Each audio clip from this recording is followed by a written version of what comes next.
खଣି खादान भरा सुंदरगढ़ जिला खଣି खोलिबा समय लोकों को मिलता है विभिन्न प्रकारर प्रतिश्रुति निजुक्ति अंचलर समस्या समाधान सह उपयुक्त क्षतिपूरण देवाकू कंपानी कर्तृपक्ष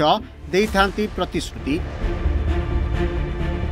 मात्र परे लोकों समस्या बढ़िबार लगे आउ जेतेबेले नुआ कंपानी खोलिबा पई जनशुनानी हेउछि सेतेबेले लोके कहिसंती समस्त समस्यार समाधान कले जाई कंपानी खोलिबाकू अनुमति देबे बोली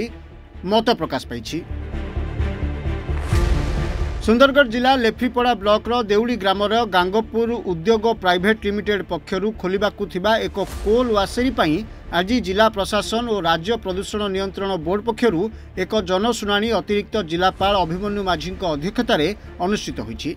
तेबे कंपानी खोलिबा समय मिलिथिबा प्रतिश्रुति परे कार्यकारी हेउनथिबारु लोके कहिथिले स्थानीय युवकों को निजुक्ति सह उपयुक्त क्षतिपूरण देले जाई कंपानी खोलिबे एवं एथिरे आमर कोनोसी असुविधा नाही।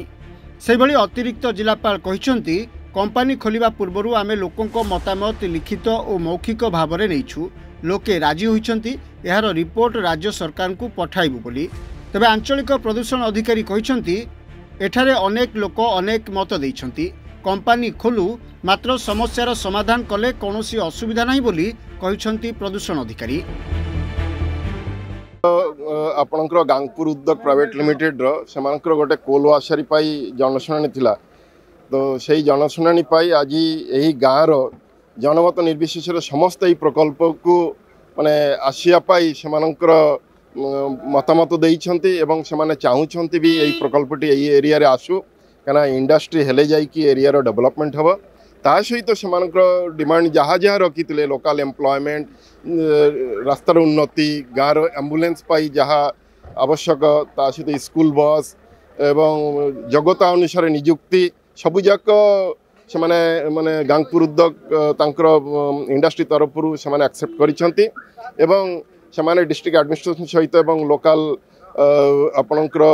एमएलए एमपी तांक सहित एवं विलेज प्रेसिडेंट सरपंच सहित कथा कि